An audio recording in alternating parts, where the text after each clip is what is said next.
રહેશો તો જે પ્રકારથી અનેક મહત્વના સમાચાર સામે આવી રહ્યા છે। રૂપાલા વિવાદને શાંત કરવાના પ્રયાસ છતાં વિરોધ યથાવત। પરસોત્તમ રૂપાલાના નિવેદનને લઈને હજુ પણ રોષ યથાવત છે। હવે કચ્છમાં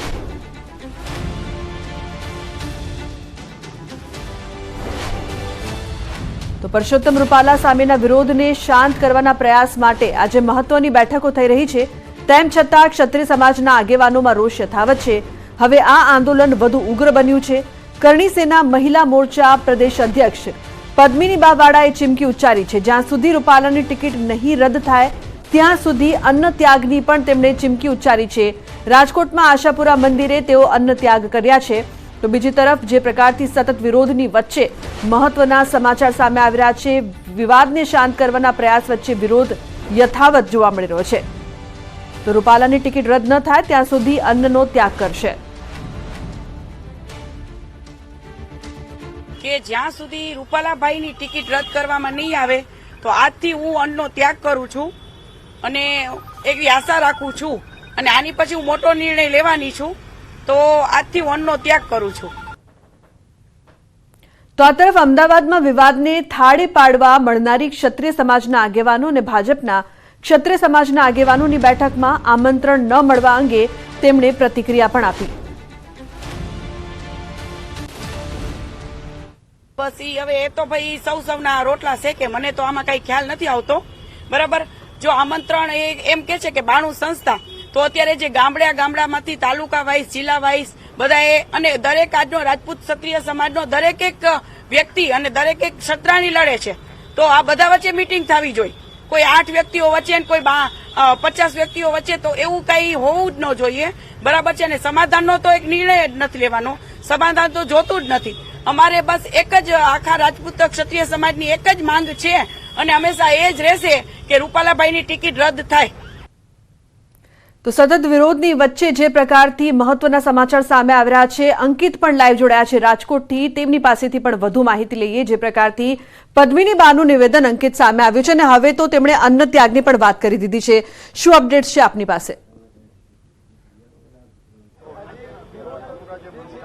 ચોક્કસ, ખાસ કરીને વાત કરવામાં આવે તો આજરોજ એક રીતે ગુજરાત ક્ષત્રિય સંકલન સમિતિની બેઠક છે તે 11 વાગે અમદાવાદ ખાતે મળવાની છે ને આ બેઠકની અંદર સમાધાનિક વલણ આવે તે પૂર્વે જ રાજકોટની અંદર હજુ પણ વિરોધ છે તે યથાવત જોવા મળી રહ્યો છે। હું આપને મારી પાછળના જે દ્રશ્યો છે તે બતાવવાનો પ્રયત્ન કરી રહ્યો છું। જોઈ શકાય છે કે રાજકોટના પેલેસ રોડ ઉપર આજે આશાપુરા માતાજીનું મંદિર આવેલું છે।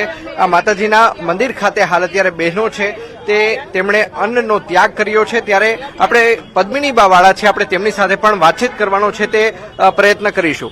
આજે સુધી અમારી માંગ પૂરી નહીં થાય તો અમે એ રસ્તો પણ અપનાવશું, કેમ કે અમારા માન ને ઠેસ પહોંચી છે। અમે 12 દિવસથી હું સૂતી નથી, મને નીંદર જ નથી આવતી। આપ મારો ફેસ જોઈ શકો છો કે મેં 24 કલાકમાં માત્ર ખાલી 1 કલાક જ મને ઊંઘ આવતી હશે કે હૃદયથી અમને ઠેસ પહોંચી ગઈ છે, હૃદયથી, કે જે અમારા માન ઉપર આ બફાટ કરી ગયા એટલે કોઈ પણ સત્તા ઉપર છે એટલે એને માફ કરી દેવાના અને એના ફેવરમાં જવાનું। તો ભાઈ શ્રી નરેન્દ્ર મોદી ભાઈ સાહેબને હું કહું છું કે કેમ અમારી સાથે અન્યાય। ગાંધીનગર જઈને શું રજૂઆત માટે છે કે શું કરવા? ગાંધીનગર જઈને પણ અમે રજૂઆત કરશું અને નહીં તો અમે અહીંયા જોહર કરશું। ચોક્કસ, તો બહેન જોહર કરવાની વાત કરી રહ્યા છે, આપણે તેમની સાથે વાતચીત કરીશું। પદ્મિનીબા, શું કહેશો, આ જોહર છે તે કઈ જગ્યાએ કરવાના છો? શું કહેશો? ન્યૂઝ 18 ના દર્શકો જોઈ રહ્યા છે, શું કહેશો? જી, ગાંધીનગર અમે કમલમમાં જ જોહર કરશું। જો હું અન્નનો આજથી ત્યાગ કરું છું, હજી પણ મને ન્યાય નહીં મળે તો અમે 2 થી 3 બહેનો ત્યાં અને ઘણી બધી ક્ષત્રિયાણી ઉપર જોડાશે જોહર કરવા માટે। ખાસ કરીને વાત કરવામાં આવે તો આજની બેઠક પૂર્ણ થાય ત્યાં સુધી આપ અહીંયા રહેવાના છો કે આપ ગાંધીનગર કમલમ તરફ જવા કૂચ કરવાના છો? બહેનો સાથે શું કહેશો? જી હા, હું ગાંધીનગર થોડા ટાઈમમાં જવાની છું, ત્યાં જવાના છીએ। અન્ય ક્ષત્રિય મહિલાઓ પણ આપણી સાથે છે, આપણે તેમની સાથે વાતચીત કરીશું। બેન, શું કહેશો, કયા પ્રકારની માંગ છે? માંગ તો એક જ રહેશે, ટિકિટ રદ જ થવી જોઈએ અને કાં પછી કેન્ડિડેટ બદલાવી દો। બરોબર છે, એક જ માંગ છે કે ભાઈ અમારા જે દીદી જોહર ઉપર ઉતરશે તો બહુ મોટું નુકસાન થઈ જશે અને અત્યારે જે એને અન્નનો ત્યાગ કર્યો છે એ એક આખા સમાજ લેવલે કે એક લેડીઝ ઉઠીને જો આ કરી શકતી હોય તો પછી વિચાર કરો કે શું થશે આગળની પોઝિશન। બેન શા માટે પદ્મિની બાને બોલાવવામાં નથી આવ્યા આ બેઠકની અંદર? તમે આ પાછળનું રાજકારણ શું માનો છો? ઈ તો હવે ઈ લોકોને ખબર હોય છે. એની 92 સમિતિની સંકલન છે ઈ કઈ સંસ્થા છે, શું છે એમાં તો ખબર નથી. સ્ટાર્ટિંગ જ તે જ્યાંથી કરવામાં આવ્યું હતું ઈ લોકોને ખબર જ છે કે બધી વસ્તુ શું છે. પદ્મિની બાએ જે સ્ટાર્ટ કર્યું તો એના જેટલા વિરોધી છે કે જેની કોઈ સીમા નથી, એટલા માટે બોલાવવામાં ન આવ્યા હોય. ચોક્કસ. તો આ ક્ષત્રિય સમાજની મહિલાઓ છે તે હાલ અત્યારે આશાપુરા માતાજીના જી. મંદિર ખાતે ધરણા પર બેસી ચૂકી છે. જી જી હતો. ગોંડલમાં એપીએમસીમાં જણસીની ધરખમ આવક થઈ. માર્ચ એન્ડિંગની રજાઓ બાદ ગોંડલ યાર્ડ ફરીથી ધમધમતું થયું. વોર્ડમાં ખાસ કરીને આ યાર્ડમાં મરચા, ધાણા, ઘઉં, ચણા, ડુંગળી, કપાસ, લસણ આ સહિતની વિપુલ માત્રામાં આવક નોંધાઈ. ગોંડલ યાર્ડમાં 60,000 ગુણી ધાણા, 50,000થી વધુ ગુણી ઘઉં અને 45,000 ગુણી ચણાની આવક થઈ. એક જ દિવસમાં 60,000થી 65,000 ભારી મરચાની ઉભરાયું. માર્કેટિંગ યાર્ડ મરચાના 20 કિલોના 1,500થી 2,500 રૂપિયા ભાવ બોલવામાં આવ્યા. મહેસાણાનું ઊંઝા માર્કેટ યાર્ડ ફરી એકવાર ધમધમતું થયું. મોટી સંખ્યામાં ખેડૂતો પહોંચ્યા માર્કેટ યાર્ડ ખાતે. માર્ચ એન્ડિંગની રજાઓ બાદ મોટી સંખ્યામાં ખેડૂતોનો ધસારો. આજે જીરાની 35,000 બોરીની આવક નોંધાઈ. કેરીના રસિયાઓ માટે છે માઠા સમાચાર. ચાલુ વર્ષે કેરીનું ઉત્પાદન ઓછું થાય અને ગુણવત્તા ઓછી રહે તેવું છે અનુમાન. જોઈએ તેવી ઠંડી ન પડતા મોર ઓછું આવતા ખેડૂતોને નુકસાની વેઠવાનો વારો આવ્યો. અરવલ્લીમાં સ્વાઇન ફ્લૂથી એક વ્યક્તિનું મોત. ભિલોડાના રીટોડા ગામે 58 વર્ષીય વ્યક્તિને થયો હતો સ્વાઇન ફ્લૂ. રાજસ્થાનથી આવ્યા બાદ બીમારીમાં સપડાયા હતા. 13 દિવસની સારવાર બાદ મોત થયું. અમદાવાદમાં માર્ચ મહિનામાં કોલેરાના 8 જેટલા નવા કેસ દાખલ થયા. તો ટાઇફોઇડના 259 કેસ, સાદા મલેરિયાના 14 કેસ, ઝેરી મલેરિયાના 1 કેસ, ડેન્ગ્યુના 29 કેસ અને ચિકનગુનિયાનો 1 કેસ નોંધાયો. ઉનાળાની શરૂઆતમાં જ સુરતમાં રોગચાળો વકર્યો. તાવ અને ગેસ્ટ્રોરાઇટિસના કેસ વધતા હોસ્પિટલો દર્દીઓથી ઉભરાઈ. નવી સિવિલમાં રોજના 700થી 800 કેસ નોંધાતા આરોગ્ય વિભાગ હરકતમાં. અંગ દજાડતી ગરમીમાં વાહન ચાલકોને મળશે હવે રાહત. અમદાવાદમાં બપોરે 1 થી 4 વાગ્યા સુધી સિગ્નલ બંધ રખાશે. ગરમીનો પારો વધતા ટ્રાફિક પોલીસ અને પાલિકાનો આ નિર્ણય. ગુજરાતમાં આકરી ગરમી પડતા શાળાનો સમય બદલવામાં આવશે. નગર પ્રાથમિક શિક્ષણ સમિતિએ જાહેર કર્યું છે આ પરિપત્ર. સવાર પાળી માટે 7 વાગ્યે 10 મિનિટથી 12 વાગ્યા સુધી અને બપોર પાળી માટે 12 વાગ્યાથી 5 વાગ્યા સુધી શાળાનો સમય રહેશે. તો શનિવારે 7:10 થી 11:30નો સમય રાખવામાં આવ્યો છે. હવામાન વિભાગની હીટવેવને લઈને આગાહી. સુરતમાં સિવિલ હોસ્પિટલનું તંત્ર એક્શનમાં આવ્યું. વિશેષ સેમિનાર યોજી 300 જેટલા નર્સિંગ સ્ટાફને માર્ગદર્શન આપવામાં આવ્યું. વોર્ડમાં રહેલા દર્દીઓની કયા પ્રકારની સારવાર કરવી તેની પણ જાણકારી આપવામાં આવી.